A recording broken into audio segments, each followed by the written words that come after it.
দেশের বাইরে আমার কোনো ঠিকানা নেই, এটাই হলো আমার ঠিকানা। এই একটি বাক্যেই ধরা পড়ে বাংলাদেশের রাজনীতির এক অনন্য অধ্যায়ের সারসংক্ষেপ। যে নারী কখনো রাজনীতির পাঠ নেননি, যিনি ছিলেন একজন সাধারণ গৃহবধূ, তিনিই হয়ে উঠেছেন আপোষহীন সংগ্রামের প্রতীক। বারবার ক্ষমতায় আসা ও হারানোর মধ্য দিয়ে দেশের রাজনীতির কেন্দ্রবিন্দুতে অবস্থান করা এক দৃঢ়চেতা নেত্রী। খালেদা খানমের জন্ম ১৯৪৫ সালের ১৫ আগস্ট দিনাজপুরে। বিয়ের পর তিনি হয়ে ওঠেন তৎকালীন সেনা কর্মকর্তা জিয়াউর রহমানের স্ত্রী, একজন নীরব গৃহকেন্দ্রিক নারী। সেনা পরিবারের স্ত্রী হিসেবে রাষ্ট্রীয় প্রোটোকল থাকলেও রাজনীতি ছিল তার জীবনের বাইরে। তিনি ছিলেন না কোনো আন্দোলনের মুখ, কোনো সভার বক্তা কিংবা রাজনৈতিক কর্মসূচির সংগঠক।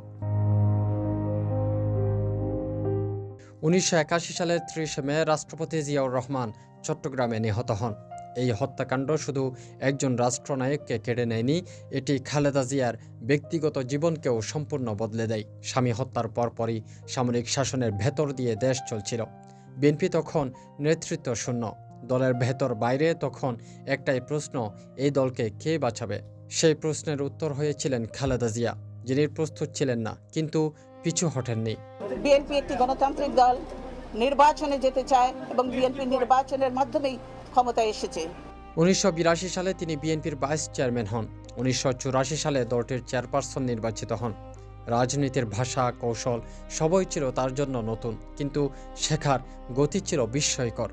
এরশাদ বিরোধী আন্দোলনে তিনি হয়ে ওঠেন গণতন্ত্রের মুখ।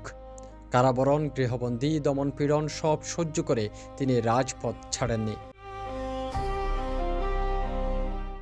দীর্ঘ আন্দোলনের পর ১৯৯১ সালে স্বৈরাচার এরশাদের পতন ঘটে। নির্বাচনে বিএনপি জয়ী হয়। খালেদা জিয়া হন বাংলাদেশের প্রথম নারী প্রধানমন্ত্রী। সংসদীয় গণতন্ত্র পুনঃপ্রতিষ্ঠা, বহুদলীয় রাজনীতি সক্রিয় করা, সংবাদপত্রের স্বাধীনতা এই সময়ের বড় অর্জন। ১৯৯৬ সালে ক্ষমতা হারান, কিন্তু পরাজয় তাকে দুর্বল করেনি। ২০০১ সালে তিনি আবারও ক্ষমতায় ফেরেন, আরও শক্ত অবস্থান নিয়ে।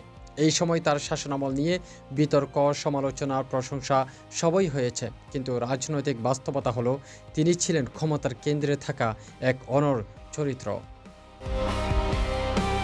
এরপর ১/১১ সরকার, দুই নেত্রী বন্দী খালেদা জিয়াকে রাজনীতি থেকে সরিয়ে দেওয়ার চেষ্টা হয়।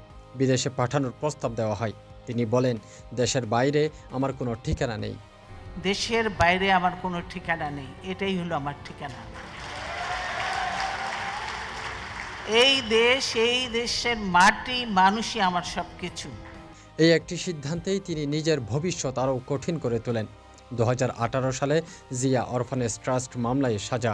কারাগারে থাকা অবস্থায় তার শারীরিক অবস্থা ভয়াবহভাবে অবনতি ঘটে। চিকিৎসা নিয়ে অবহেলা, দেরি, নিষ্ঠুরতা সব অভিযোগ ওঠে। অনেকে বলেন দেশ ছাড়লে বাঁচতে পারতেন, কিন্তু তিনি ছাড়েননি। এই দেশ, এই দেশের মাটি, মানুষই আমার সব কিছু। তিনি জানতেন দেশে থাকলে অপমান হবে, অবহেলা হবে, হয়তো ধীরে ধীরে মৃত্যুর মুখে ঠেলে দেওয়া হবে। তবুও তিনি থেকেছেন, কারণ তার রাজনীতির ভিত্তি ছিল একটি বিশ্বাস, দেশ ছেড়ে গেলে সংগ্রাম অর্থহীন। খালেদা জিয়া আজ রাজনীতির ময়দান থেকে দূরে, কিন্তু তিনি পরাজিত নন।